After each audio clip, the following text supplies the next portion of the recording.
Drew Villa, who needs no introduction, I believe.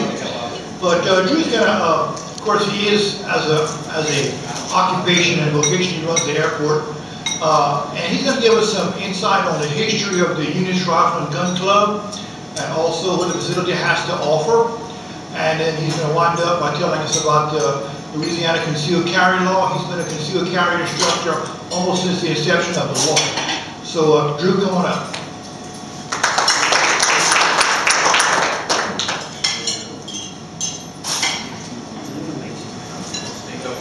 Thank you. It's nice to be back. It's a totally different subject, but it's still nice to be back.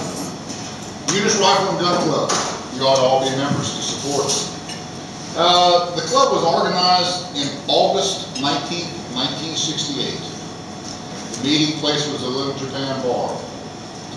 Yeah, some of you probably are too young to know what the Little Japan Bar was. That was out in Riche, and the gun range was actually, we were leasing the land, the gun range was behind on property. It was a very tumultuous time.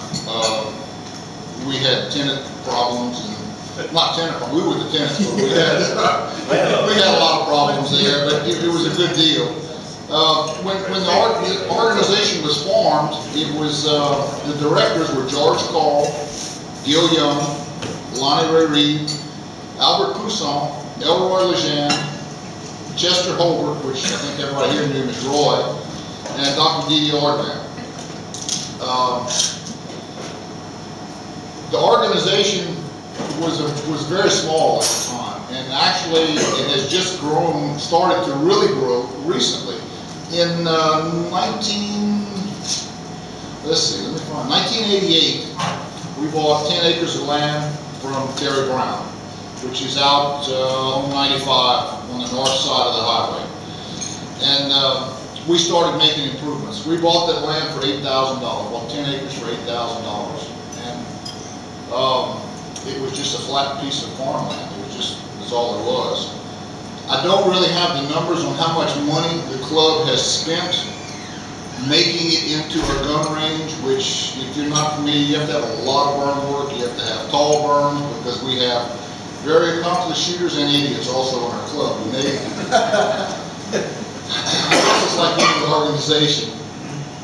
But the way we got the land is several of the members signed the mortgage at the bank.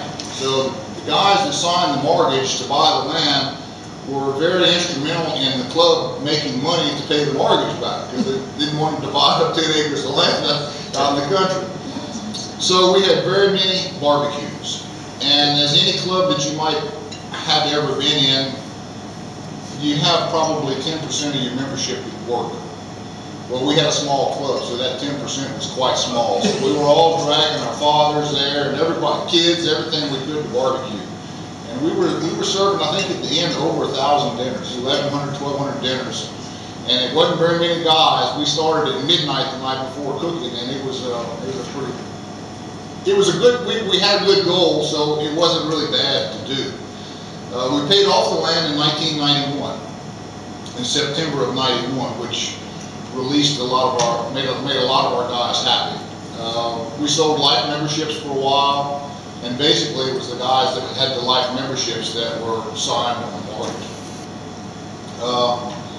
We've got a covered shooting points for 100, 200, and 300 yards. We have a 50-yard pistol range with covered shooting points, covered benches. And we have a regulation skeet field, which we're in the process now of doing some renovations. We're going to start doing some renovations on our skeet field to make it much nicer. It's open all the time. If you're a member, you have a combination. You can go anytime, except when there's range maintenance going on. When our guys either cutting the grass or replacing target boards or whatever. So it's really, you have access to it all the time. So if you don't go the day before deer season opens or the day before dove season opens, it's really quite a nice place to be, because there's nobody there.